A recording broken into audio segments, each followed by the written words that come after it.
Mes parents se sont mariés le 29 mai 1946 à Genève. Toute la famille était là, l'oncle Charles très présent.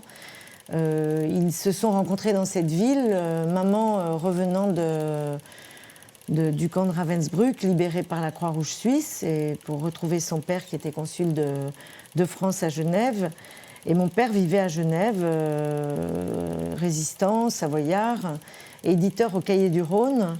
Et justement, ce qui a permis leur rencontre, c'est que les Cahiers du Rhône ont publié le premier témoignage sur Ravensbrück. Et c'est en fait ce qui a permis leur rencontre.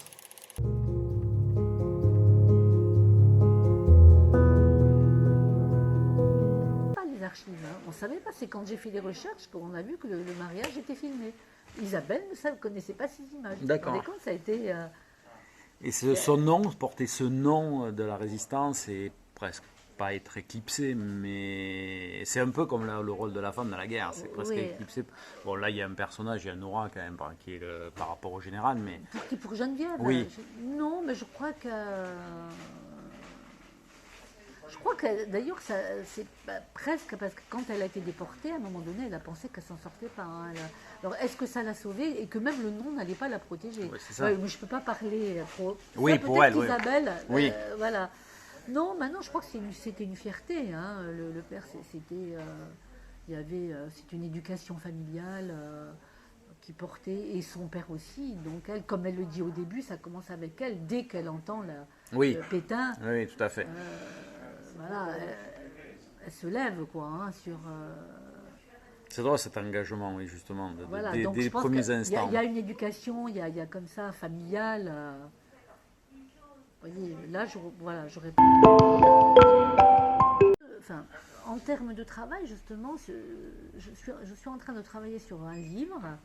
Alors, peut-être après un documentaire, on verra, mais justement, en partant de ces 22 femmes qui ont été guillotinées en Allemagne, et en ouvrant également sur d'autres qui ont été exécutées de façon sommaire, je dirais, notamment comme Suzanne Spaak, ou d'autres engagées auprès du général de Gaulle, puisqu'il y a les résistantes engagées en France, donc dans la résistance intérieure, et puis après dans la France libre aussi, les militaires, voilà, dont certaines ont eu vraiment des fins terribles.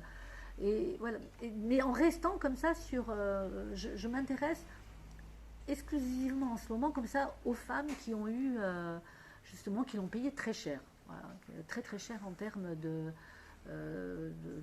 fins tragiques, et au-delà de l'exécution, il y a la solitude, il y a le fait qu'on ne savait même pas ce qu'elles étaient devenues.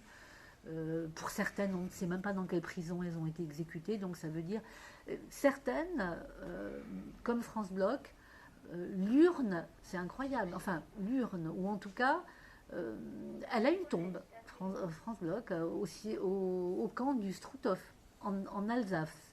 C'est-à-dire que dans les années 50, le ministère des Anciens Combattants, il y a certaines prisons où des restes, alors sous forme de cendres, on va dire, ont été retrouvés, des restes identifiés, qui auraient été identifiés, donc qui ont permis au ministère des Anciens Combattants, je dirais, de rapatrier des urnes et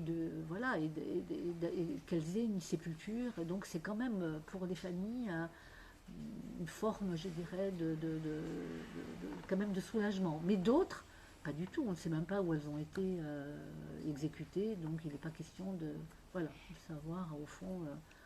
Vous voyez, donc je m'intéresse à la destinée de ces femmes-là. Et l'intérêt aussi, c'est que finalement, à travers aussi ces 20-25 femmes, c'est une façon aussi de retravailler tous les secteurs de la résistance. L'apport des étrangères, qui est énorme. Les étrangers, on va dire, pas que les étrangers en général, les Polonais qui étaient très nombreux en France, réfugiés déjà depuis les années 30, les Allemands, voilà, toutes les nationalités, je dirais, européennes, tous ceux qui avaient combattu en Espagne. Donc l'importance des étrangers dans la résistance en France est énorme. Et à travers ces 20 femmes, puis il y a aussi d'autres, je dirais, ça ouvre aussi sur des champs comme à travers Emilienne Mopti aussi. Alors elle, c'est la grève des mineurs dans le Pas-de-Calais en 1941, et c'est une des meneuses qui a fait l'énorme grève des mineurs voilà, qui manifestent contre leurs conditions, donc face aux Allemands quand même, et contre leurs conditions de travail qui sont vraiment juste terribles, et les femmes vont jouer un grand rôle. Et Emilienne, donc il y aura des répressions énormes suite à cette grève. Beaucoup d'hommes seront déportés, exécutés, condamnés à mort en France. Et Emilienne Mopti, un peu plus tard, sera elle condamnée à mort en France pour d'autres aussi raisons. Et ça fait ouvrir aussi, voilà, ça permet de redécouvrir aussi le rôle des femmes en France, sur le rôle qu'elles ont joué dans le nord de la France par exemple, notamment à travers la grève des mineurs, ou à Marseille aussi, à revenir au tout début sur l'importance de Marseille en termes au tout début de la résistance, avec des personnalités aussi différentes que la présence alors pour la résistance communiste de la Moye, justement. On revient sur l'importance de la résistance étrangère avec une photographe que personne peut-être ne connaît aujourd'hui, Julia Pirotte, sa sœur, Marisa Diamante, qui fait aussi partie des femmes exécutées en Allemagne, mais des personnalités aussi comme Bertolt Albrecht, ou la philosophe Simone Weil, alors qui me passionne.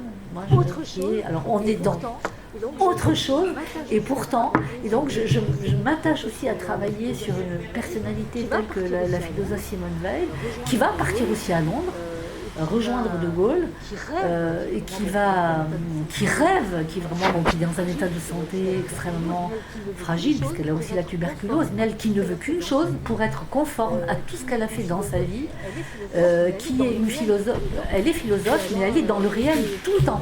Et elle a elle a travaillé en usine, elle a arrêté d'être enseignante à un moment pour travailler en usine, elle a été syndicaliste, et là, ce qu'elle veut, au moment où elle rejoint De Gaulle, si elle veut avoir une mission dangereuse, la plus dangereuse possible, elle veut retourner en France à travers une mission très dangereuse. Elle ne l'aura jamais, et ça la déçoit. Je pense c'est pour elle une déflagration, d'ailleurs elle meurt.